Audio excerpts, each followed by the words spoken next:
Okay so मैं एक incident बता रही थी जब I think I was 11 years old.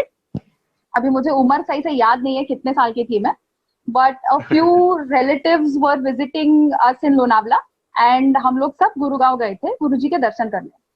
सो हम सब बैठे थे एंड गुरुजी ने पूछा as usual he used to ask, चलो कोई कुछ कहना चाहता है.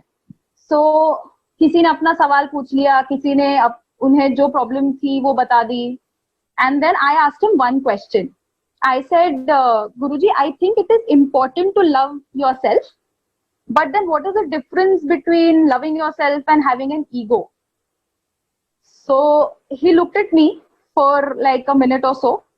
And I thought I have asked something really wrong. Because वरना तो गुरुजी जवाब देने लग जाते ना, बट उन्होंने अभी नहीं बोला था कुछ, वो सिर्फ देख रहे थे मेरी तरफ. तो उन्होंने पूछा ये सवाल तुम्हें आया कहाँ से. तो मैंने बोला पता नहीं, मेरे दिमाग में काफी टाइम से ये सवाल है बट मेरे को इसका जवाब नहीं पता. सो ही सेड, तुम्हें ऐसे क्यों लगता है कि loving your self is important. तो मैंने बोला कि जब तक हम खुद से प्यार नहीं करेंगे तो दूसरे से कैसे प्यार करेंगे. And then he looked at me, he smiled so beautifully and he said, you know the answer. I said, yes, I think, but I am confused between what is self-love versus what is ego. He again smiled and he said, do one thing, think on this and you will find your answer. I said, okay, fine. And then after that, I have never spoken to anybody on this question. Never to anybody. But somewhere, if I have to do the maths correctly, 11 years agar मैं गिनूं तो it has been more than 15 years that I have asked this question to Guruji, and I have never spoken about this topic or this question directly to anybody. But over the last 15 years, whatever I have thought of or reflected on this, या जितना भी मैंने observe किया है, I think somewhere I am in that process of figuring out what the answer is. So today I would like to share with you all what I think could be the answer to this. Of course, I am too small or too unexperienced to share any knowledge with you all. आप सबको मैं सिर्फ जो मैंने आज तक observe किया है वो बताना चाहती हूँ, so that today finally आप लोग मुझे बता सकते हैं मैं सही राह पे हूँ या नहीं हूँ. So I would like to start by saying that Satya Prem Seva begins at yourself and ends at yourself. And I think it could be a very big statement to say so, but somewhere it occurs to me कि जैसे उमेश गुरु जी ने हमें परसों बताया था कि हम सब एक प्योर सोल हैं who have been covered with the 6 vikars. So, and the task here right now with us, when we are all in a human form, is to uncover that original self. मतलब हम जो असली में अंदर है वो हमें ढूंढना है. So हम जो भी बाहर की जो भी क्रिया करते हैं, जो भी एक्शन रिएक्शन चल रहा होता है, all of that is a way to go inside us. Of course, it sounds like a big paradox कि बाहर की क्रियाओं से अंदर जाना, but it is an ongoing process that we all go through day to day. So when I say that Satya Prem Seva begins at self and ends at self, what I mean by that is as follows. So Satya when it comes to yourself is to be aware of what you are currently. हम सब लोग with all our experiences, with all our day-to-day life, जो भी हम physically रोज काम करते हैं, we all are changing, we all are evolving, we all are developing. जो मैं पिछले महीने थी वो मैं आज नहीं हूँ. ये चेंजेस इतने बारीक हो सकते हैं जो हमें समझ में नहीं आते. Like there is a saying which says कि रोज इतना चेंज हुआ कि पता ही नहीं चला, suddenly everything got changed. So it is like that. Basically, Satya about yourself is to be aware of yourself. Who am I? How do I look? What do I do? ये सब हमें पता होता है. Outer knowledge हमारे पास सारी होती है. like today, especially in this world of social media where everybody puts out everything on Instagram, और जहाँ पे किसी और की लाइफ सोशल मीडिया पे एकदम खुशी खुशी देख के हमें थोड़ा सा ना, there is this word in our generation which is called fear of missing out. मतलब मेरे हाथ से कुछ छूट रहा है, ये वाली जो फीलिंग है ना, वो मेरी उम्र के लोगों में बहुत ज्यादा है, और मेरे में भी है, I agree.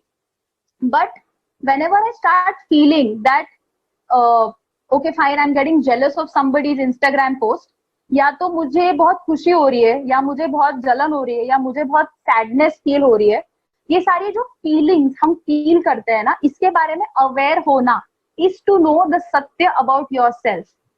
And when it comes to prem, प्रेम खुद को लेके, मतलब once you know your truth, you have to accept it and love yourself as it is. Most of the times ना हम लोग खुद को लेके इतने सेल्फ क्रिटिकल होते हैं कि ओवर ड्यू एक्सपेक्टेशंस हो जाती है, या एक्सट्रीम एंड भी हो सकता है कि मतलब हम कुछ काम करे ना करे, बस मैं अपनी फेवरेट हूँ. ये दो एक्सट्रीम्स हो सकते हैं, but we have to find that balance. कभी कभी क्या हो जाता है, हमें लगता है यार मेरी जिंदगी तो मतलब काश मेरे पास और पैसे होते, काश मैं और सुंदर होती, काश मैं और गोरी होती, etcetera etcetera. Somewhere we forget to accept that we are and love yourself as we are. So satya prem सेवा में से सत्य और प्रेम को अगर हम कंबाइन करें about yourself, so why is it important? Because हमारे अंदर जो भी चल रहा होता है ना, it reflects out on our physical body. मतलब हमारे मन में अगर बहुत फियर है या डर लग रहा है, सो उसका जो रिफ्लेक्शन है वो हमारी फिजिकल बॉडी पे आ जाता है. We just need to pay attention to our own self, कि क्या चीज करने से मैं कैसे रिएक्ट करती हूँ, ये मैं जानने की कोशिश करती हूँ about my self. So I know कि अगर मेरे को डर लग रहा है तो मेरा सिर दर्द होने लगता है. अगर मेरे को बहुत खुशी हो रही है, मैं बहुत लाइट महसूस करती हूँ. अगर मैं किसी चीज को लेके बहुत एंशियस हूँ, तो मैं बहुत ज्यादा अंदर ऐसे मेरा हार्ट बीट तेज हो जाता है. All of these are minute body changes which keep happening as per our mental state changes. Why is this important? I feel because ultimately it is our inner thoughts which control our outer body and our response to the surrounding. But most of the time हम उल्टा देखते हैं कि बाहर जो हो रहा है उसके वजह से मेरे को ये हो गया, बाहर ये नहीं हुआ तो मुझे टेंशन हो गई, बाहर वो नहीं हुआ तो मेरे को डर लगने लगा. But if we try and see it the other way around, so it will be easier for us to understand कि क्या चीज होने से मेरा क्या रिएक्शन निकलता है, और ये हमें खुद को कंट्रोल या खुद का बैलेंस बनाने में बहुत ज्यादा हेल्प करता है. is what I have observed with myself. So I was reading about a research that was done in University of Texas, जिसमें उन लोगों ने क्या किया था, हर 10 लोगों को लिया था और हर एक से पूछा था हाउ हैप्पी आर यू, और सबने अलग अलग अपना अपना जवाब दे दिया था. And the experiment was done to understand कि how do we define the happiness level of a human being. First they tried to build different test कि बंदा आंसर्स लिखे और उसके हम फिर स्कोरिंग करें और उससे पता चले कि बंदा खुश है कि नहीं है. बट ये मेथड काम नहीं करी, बिकॉज एक बंदे ने 2 घंटे में टेस्ट दी, उसका स्कोर अलग आ गया. So finally after a lot of methods they concluded कि the best way to determine if a person is happy और not is to ask the person. क्यों? क्योंकि it is about that person's happiness. He or she is the best judge about it. So what they, in order to back this up scientifically, वो scientist ने क्या किया, उसने पहले लोगों से पूछ लिया हाउ हैप्पी आर यू. तो किसी ने बोला बहुत खुश, किसी ने बोला कम खुश, किसी ने बोला मीडियम. एंड देन मीनवाइल उन्होंने उनकी ब्रेन मैपिंग भी करी. सो उन्होंने ऑब्जर्व किया. So we have this hormones called dopamine and cortisol, जो also oxytocin, which flow in our body the moment we are very happy. And the person's answer of happiness matches with that hormone level in the person's body. So it was concluded that the best judge of a person's happiness is to ask that person कि भाई तुम कितने खुश हो. So there are multiple instances in scientific experiments also जहाँ पे ये बोला गया है कि eventually it is a person who decides how happy or not he or she is. और ये बहुत बार मेरे साथ भी होता है कि आई एम विद से 8-10 लोगों के साथ हूँ, वो लोग सब बहुत खुश है, but inside something is going on in me which because of which I am not happy.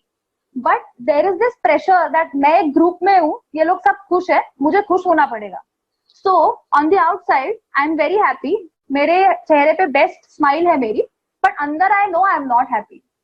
So, in order to know कि मेरे अंदर असली में क्या है, we have to be very, very self-aware. That combines our satya and prem towards oneself. Once I know that I'm not happy, to accept it. Okay, fine, something has gone wrong. मुझे check करना पड़ेगा अंदर क्या चल रहा है. That is loving yourself, even though you are not perfect. Now, coming to the biggest word, seva. So, it is a very, very easy, simple word which holds the entire universe of whatever we do. There is one beautiful song by A.R. Rahman जो बहुत ही खूबसूरत गाने बनाते हैं. In the movie Rockstar, which released in 2011, if I'm not wrong. और उस गाने में ना उन्होंने एक बहुत सुंदर शब्द लिखे हैं इरशाद कामिल जी ने. I would just like to read a few lines for everybody. So words ऐसे हैं, मन के मेरे ये भरम, कच्चे मेरे ये करम, लेके चले हैं कहाँ, मैं तो जानू ना, तू है मुझ में समाया, कहाँ लेके मुझे आया, मैं हूँ तुझ में समाया, तेरे पीछे चला आया. मुझ पे करम सरकार तेरा, अर्ज तुझे, कर दे मुझे मुझसे ही रिहा, मुझको भी हो दीदार मेरा, कर दे मुझको मुझसे ही रिहा. So when I first heard this song, I of course first focused on the music. शब्द वब्द कुछ सुने नहीं मैंने, of course 10 साल पहले की बात है, but ये गाना is one of the things that I go back to every now and then. And कुछ टाइम बाद मुझे ये शब्दों का मीनिंग पता चलना शुरू हुआ जब मैंने इसको बहुत बारी सुन लिया था. पहली बारी सुनो तो यू से हाँ क्या बढ़िया गाना है, एकदम मन को सुकून मिल जाता है, सुंदर सा गाना है. And then as you go on listening to it, you kind of realise कि नहीं, इसके पीछे बहुत डेप्थ है and you have to understand the words. So उसका ये जो लाइन है कि कर दे मुझे मुझसे रिहा, मुझको भी हो दीदार मेरा, stuck with me ever since मैंने इसका डिटेल समझने की कोशिश की है. सो ये वर्ड भी, लाइन भी यही बोलती है कि eventually it is about finding